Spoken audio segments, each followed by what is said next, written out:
Okay, now we're back to finish the eyebrow. If you gently touch the material that you put on the first time, the first layer, you'll see that it's quite firm.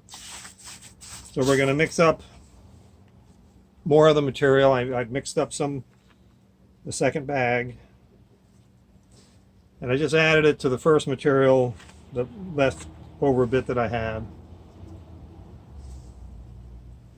I think there in Grand Turk, the key is to have everything prepped and keep mixing the little hand batches so you're not mixing more than you can use and it will start to get hard. But if you have all the eyebrows ready and the panel ready to patch and anything else you're going to fix that needs this material all prepped, you know, with the plastic, and then you'll waste less material. We're trying to work long distance here. And this has only been like 10 or 15 minutes. You know, all he did was go and work on that panel. Now I'm back, so I have the material and I'm rinsing my hands. And if for any reason there in the island you can tell this has gotten dry, you know, don't be afraid to moisten it a little bit by hand or by hose. And this material you might want to have it be just a little bit wetter because you're going over the material that's already there. So the same thing, start low with less each time. So I'm only using a small amount, and press it on. And you're basically putting a second coat over the whole thing. You know, go across the top first, just being very gentle so that the whole thing doesn't collapse, which is, as I said, has happened to me a few times, particularly in the winter when the setting isn't as much. So I'm putting a lot less on than I did the first time.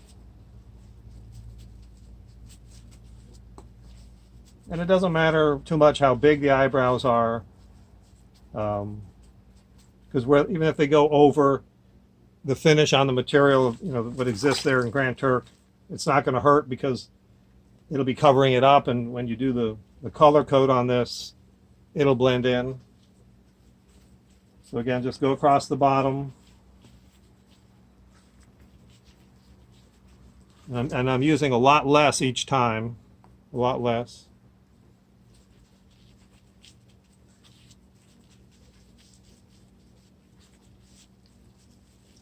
You just be delicate.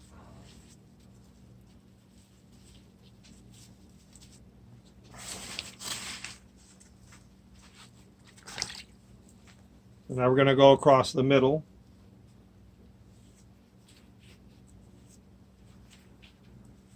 It's sometimes better to work, again, from the bottom up at this stage.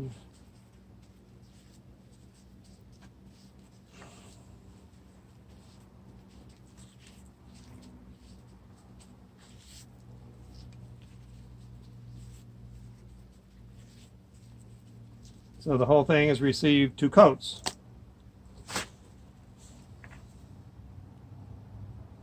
It's good to keep the water out of your brown powder, keep it dry, covered up.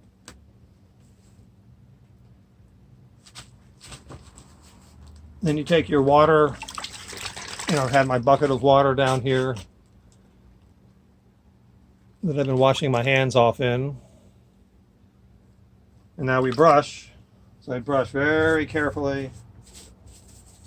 It seems to be moving. It doesn't hurt to support it a little bit with your hands. Just brush it smooth. I'm brushing the front first that you can't see, you know, smooth to the plastic that's covering the light bulb. And you brush.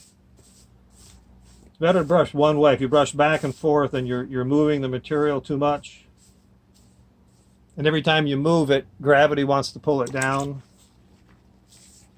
So it's better to go side to side or one direction. And then we come back across the middle.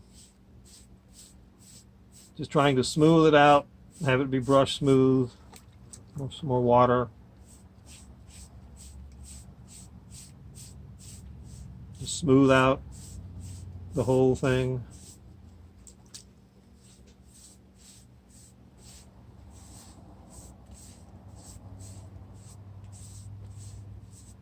And you'll see the fiber hair sticking out. That's okay. You'll need a propane torch like the plumbers use. That's the first thing we'll do tomorrow. The next, whenever we get back to this, that it's hard. Rinse your brushes out. I have a little material here left over. I'll use it on something here in the shop.